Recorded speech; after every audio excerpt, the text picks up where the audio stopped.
Bismillahirrahmanirrahim. Assalamualaikum warahmatullahi wabarakatuh. Pada kesempatan kali ini saya ingin sedikit sharing tentang empat peran perempuan menurut Al-Quran.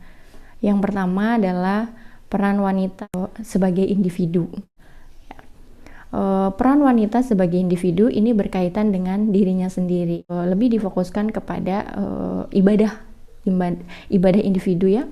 Contoh terkait dengan ketaatan, dia ketaatannya ditujukan kepada Allah, ya, Rasul, kemudian kedua orang tua.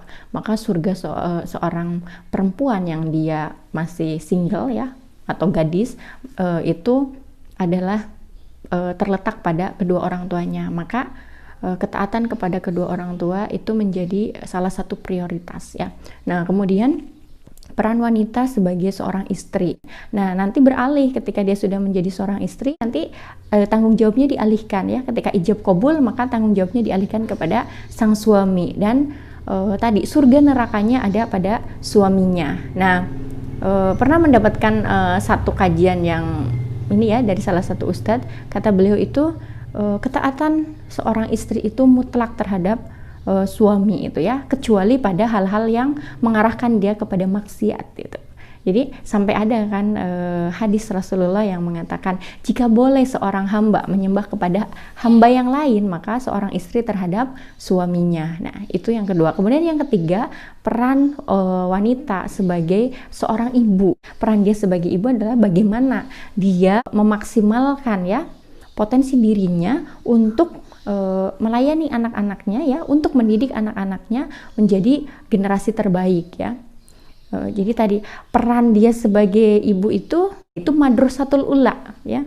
Dia adalah madrasah atau sekolah pertama bagi anak-anaknya. Ini yang paling utama sebagai seorang ibu.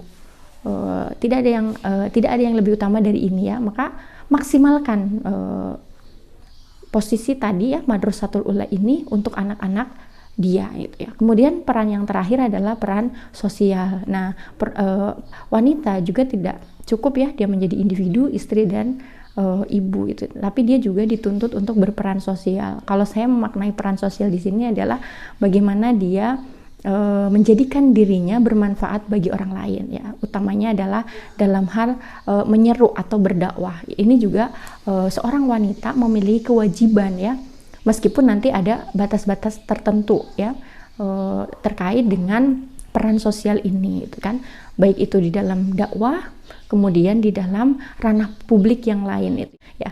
Mungkin itu untuk sharing kali ini ya, saya cukupkan. Maaf atas segala kekurangan, baiknya dari Allah dan salahnya dari saya yang masih belajar. Kita tutup dengan hamdalah. Alhamdulillahirabbil alamin. Wassalamualaikum warahmatullahi wabarakatuh.